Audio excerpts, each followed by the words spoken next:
Assalamualaikum dan salam sejahtera. Untuk hari ini kita teruskan subtopik 9.3 sifat sisi 4 dan sudut pendalaman dan sudut peluaran bagi sisi 4. Okey, kita tengok dulu apakah objektif pembelajaran untuk hari ini. Pertama, mengenal dan menyenaraikan sifat geometri bagi pelbagai jenis sisi 4. Seterusnya, mengelaskan sisi 4 berdasarkan sifat geometri. Okey, kedua, mengesahkan konjektur tentang hasil tambah sudut pendalaman. Kedua, hasil tambah sudut pendalaman dan sudut peluaran yang bersebelahan. Dan ketiga, hubungan antara sudut bertentangan dalam segi 4 selari. Okey, jom kita belajar apakah sifat bagi sisi 4. Okey, sisi 4 ada 6 jenis. Okey, pertama, segi 4 tepat. Kedua, segi 4 sama. Ketiga, segi 4 selari. Keempat, rhombus. Kelima, trapezium. Dan keenam, lelayang. Okey, lepas ni kita akan tengok sifat-sifat geometri bagi setiap jenis sisi 4 ni. Okey, yang pertama, segi 4 tepat. Okey, ini adalah bentuk segi 4 tepat. Okey, 4 sisi simetrinya adalah 2. Okey, kita tengok sifat geometri pula. Okey, pertama, pasangan sisi yang bertentangan adalah sama panjang. Okey, maksudnya sisi ini dan ini bertentangan. Jadi, dia adalah sama panjang. Kita labelkan ini maksudnya sama panjang. Manakala sisi yang satu lagi, okey, yang bertentangan ini juga adalah sama panjang.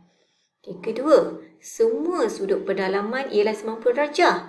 Okey, ini adalah sudut pendalaman dan dilabelkan dengan simbol kotak macam ni. Maksudnya semua sudutnya adalah 90 darjah.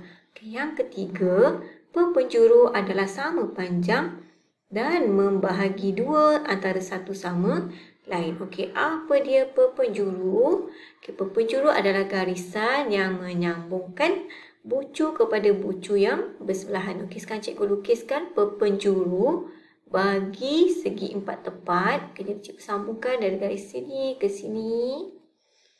Okey, ini ke sini.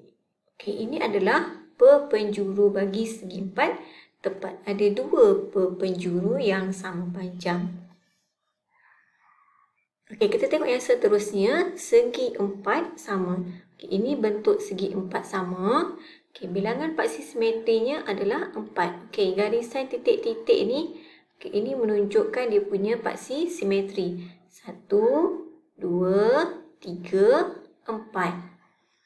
Paksi simetri bermaksud apabila garisan ini menunjukkan kedua-dua bahagiannya adalah sama besar. Okey, kita tengok sifat geometri. Semua sisi adalah sama panjang, semua sisi. Okay, jadi kita labelkan macam ni. Ini maksudnya semua sisinya adalah sama panjang. Pasangan sisi yang bertentangan adalah selari. Okay, ini maksudnya yang bertentangan ini atas dengan bawah, kiri dan kanan adalah selari. Okay, next, semua sudut pendalaman ialah 90 darjah. Okey, sama macam segi 4 tepat tadi. Okey, semua sudutnya adalah 90 darjah. Okey, perpenjuru adalah sama panjang dan membahagi dua sama serenjang antara satu sama lain. Okey, di manakah perpenjuru bagi segi 4 sama? Okey, sini ya. 1, 2. Dia ada dua perpenjuru. Okey. Okey, sisi 4 yang ketiga adalah segi 4 selari. Okey, kenapa namanya segi 4 selari? Okey, sebab dia ada pasangan sisi yang bertentangan adalah sama panjang dan selari. Okey, sama panjang, jadi dilabelkan sini bertentangan adalah sama panjang. Atas dengan bawah, kiri dengan kanan, okey, adalah pasangan yang sama panjang dan selari kita gunakan simbol anak panah. Okey, maksudnya atas dan bawah selari, kiri selari dengan yang kanan. Okey, sudut pertentangan adalah sama. Okey, ini maksudnya sudut bertentangan. Okey, yang di atas dengan di bawah ni yang bertentangan. Okey, sudutnya adalah sama. Okey, contoh, kalau dekat sini sudutnya 120 darjah. Yang di bawah ni pun 120 darjah. Okey, manakala yang ini bertentangan dengan kawan kat sini. Okey, next. Perpenjuru membahagi dua antara satu sama lain. Okey, di mana perpenjurunya? Okey, cikgu lukiskan perpenjuru bagi segi empat selari. Ini dia punya perpenjuru. Cikgu guna warna biru. Okey, dia membahagi dua antara satu sama lain. Okey, maksudnya garisan ini adalah sama panjang. Okey, tadi cikgu lupa nak sebut dia punya paksi simetri. Dia tiada paksi simetri pada segi empat selari.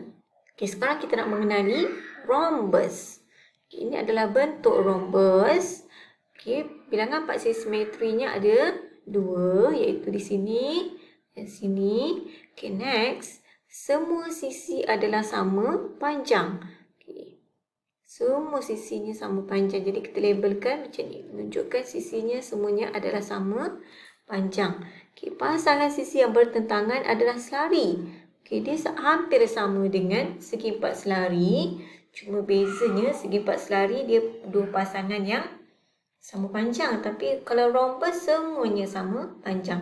Dan dia juga ada sisi yang selari. Jadi ni anak panah menunjukkan pasangan sisi yang selari. Okey, kiri dan kanan, atas dan bawah adalah selari. Okey, sudutnya pula yang bertentangan adalah sama. Okey, ini pun ciri yang sama dengan segi empat selari. Okey, yang terakhir, perpenjuru membahagi dua sama serenjang antara satu sama lain. Okey, jadi perpenjurunya di sini.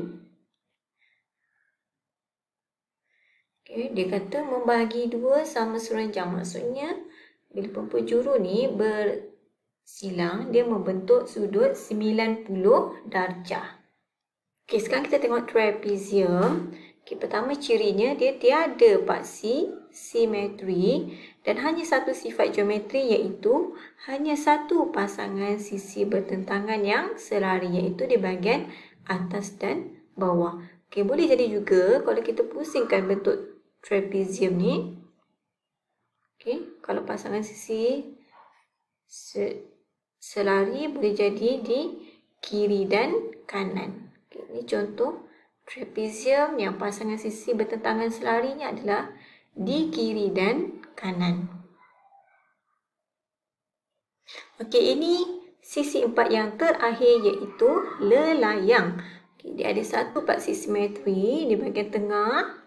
Okey, kemudian sifat geometrinya dia mempunyai dua pasang sisi bersebelahan yang sama panjang. Okey, yang bersebelahan yang sama panjang. Okey, sebelah ni sebelah. Sebelah ni sambung sebelah.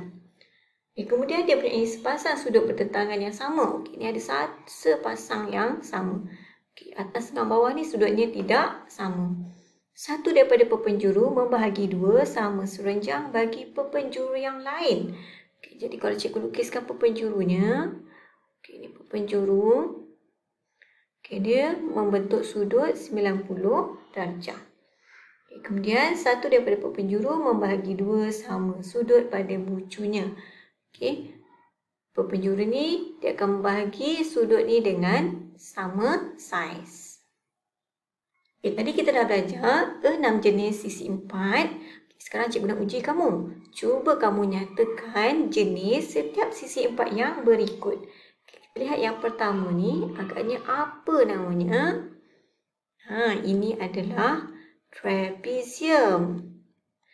Okay, kenapa? Sebab dia ada sepasang sisi yang selari. Okay, yang kedua ni apa namanya? Ini adalah segi empat selari. Okay, kenapa dinamakan segi empat selari? Sebab kita ada dua pasang sisi yang selari. Okay, atas dan bawah, kiri dan kanan. Okay, yang ketiga bentuknya hampir sama dengan lelayang. Okey, cuma bezanya ini namanya adalah rhombus. Okey, apa beza dengan layang? Okey, rhombus semua sisinya adalah sama panjang. Okey, yang keempat. Ini semua sisinya sama panjang, sama saiz. Jadi ini adalah segi empat sama. Okey, yang kelima. Ni sisi yang bertentangan ni yang sama panjang. Okey, jadi ini namanya adalah segi empat tepat. Okey, manakala yang terakhir, okey, bentuknya macam layang kan? Okey, jadi namanya adalah lelayang. Okey, dia ada sisi yang bersebelahan yang sama panjang. Baik, itu saja penerangan cikgu untuk hari ini. Jadi cikgu harap semua murid dah boleh kenal, boleh membezakan sifat-sifat geometri dan bentuk-bentuk bagi segi empat tepat, segi empat sama, segi empat selari, rhombus, trapezium dan lelayang. Okey, sekian. Terima kasih.